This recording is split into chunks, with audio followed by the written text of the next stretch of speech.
Hi hello welcome to news eight Telugu channel. This is Paritala Murthy. SRH versus LSG match. ఈ match రెండు teams కి చాలా important. So మనం first condition చూద్దాం. వల్ల జరగబోతున్న మ్యాచ్ అందరికి తెలిసిందే. అయితే ఎస్టర్డే నైట్ ఎంత పెద్ద వాన గాలి దుమారం వచ్చిందో అందరికి తెలుసు. సో మ్యాక్సిమం అవుట్ ఫీల్డ్ అంతా చిత్తడి అయిపోయింది. ఆల్రెడీ మన కొంతమంది ఎక్స్పర్ట్స్ కొంతమంది రివ్యూవర్స్ ఆల్రెడీ చెప్పారు దీని గురించి. అక్కడ ఉన్న వాళ్ళు కూడా చెప్పారు. సో మ్యాచ్ జరిగే ఛాన్సెస్ ఉందా లేదా అని చాలా మంది మెసేజ్ పెడుతున్నారు.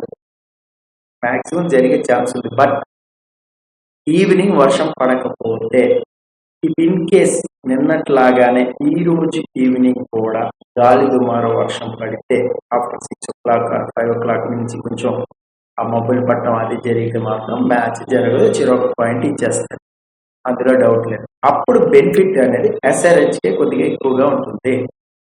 మ్యాచ్ జరిగితే ఇన్ కేస్ కొంచెం బాగుంది, అవుట్ ఫీల్డ్ బాగుంది, వర్షం పడలేదు, కొంచెం బాగా గ్రౌండ్ని ఆల్రెడీ రిపేర్ చేసుకుని మ్యాచ్ మాత్రం పడితే మాత్రం ఇది స్వింగ్ అవుతుంది పిచ్.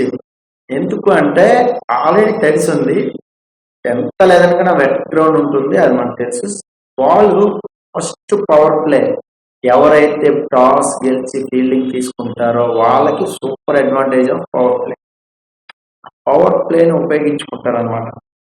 ఆ పవర్ ప్లేలో వికెట్స్ టప్ అంటే మనకి టెస్ట్ మ్యాచ్ చూసాం చూడు, 1 2 3 స్లిప్లు అలా పెట్టుకోవాలి. పెట్టుకుంటే బోత్ సైడ్ స్వింగ్ అయితే ఉంటుంది. బాల్ ఇలా ఎయిర్లోనే స్వింగ్ అయ్యే ఛాన్స్ కూడా ఉంది. సో కాబట్టి ఇక్కడ భువనేశ్వర్ కుమార్ అలాగే ప్యాట్ కమిన్స్, నటరాజన్ తీసుకున్న నటరాజన్ మెయిన్ కీలకమైన బౌలర్స్ గా మారుతారు వీళ్ళు, మాత్రం డౌట్ లేదు. సో ఫస్ట్ టాస్ గెలిస్తే ఫీల్డింగ్ తీసుకుని ఫస్ట్ పవర్ ప్లే ప్రత్యర్థుల వికెట్లు తీయగలిగితే వాళ్ళు మ్యాచ్ మీద గ్రిప్ అనేది సంపాదిస్తారు. సో అది పిచ్ కండిషన్ అయితే. సో 170 180 వరకు కొడితే డిపెండ్ చేసుకునే పిచ్. అదేంటి సార్ ఉప్పల కదా, పరుగుల వర్షం కదా, 250 260 మనం చూసాం, అదేం లేదు. బికాజ్ ఆఫ్ అంటే మనకి ఎక్స్పర్ట్స్ ఇచ్చిన రివ్యూని నేను మీకు చెప్తున్నా. చాలా కాలమ్స్ అది వేరే వాళ్ళ ఒపీనియన్స్ కూడా తీసుకుని నేను మీకు చెప్తున్నా. సో ఇది పిచ్ కండిషన్ అయితే 170 180 is the best score. First batting చేస్తే డిపెండ్ చేసుకునే స్కోర్. అదే 200+ కొట్టేశారు అనుకోండి, ఇంకా హ్యాపీగా ఉంటుంది ఫస్ట్ బ్యాటింగ్ తీసుకుని. ఒకవేళ 180 170 లోపల కొడితే మాత్రం కష్టమే. సో చేజింగ్ టీం గెలిచే ఛాన్సెస్ ఉంటాయి. అది ఎందుకంటే క్యాల్కులేటెడ్గా వాళ్ళు ఆడుకుంటారు, ఆ స్కోర్ని బట్టి రన్ రేట్ని మెయింటైన్ చేస్తూ వెళ్తారు. సో ఇది ఎస్ఆర్హెచ్ మార్కులు ఏం చేయదు నాకు తెలిసి. మొన్నంటే ఇంపాక్ట్ ప్లేయర్ ఆడిపించారు, కానీ ఈసారి బ్యాటింగ్ ఇంపాక్ట్ ప్లేయర్ ఉంటాడు, బౌలింగ్ ఇంపాక్ట్ ప్లేయర్ ఉంటాడు. అలాగే మీకు ఎల్ఎస్జీలో కూడా మయాంక్ యాదవ్ తిరిగి కంబ్యాక్ అయ్యే ఛాన్స్ అయితే ఉంటుంది అని ఒక టాక్ అయితే ఉంది. ఎందుకంటే నెట్స్లో బౌలింగ్ అయితే చేశాడు. సో కాబట్టి ఫిట్గా ఉన్నట్టే మయాంక్ యాదవ్ వచ్చే ఛాన్సెస్ అయితే ఉన్నాయి. సో చూద్దాం, ఎల్ఎస్జీ మేబీ ఒక చేంజ్ అనేది తీసుకోవచ్చు.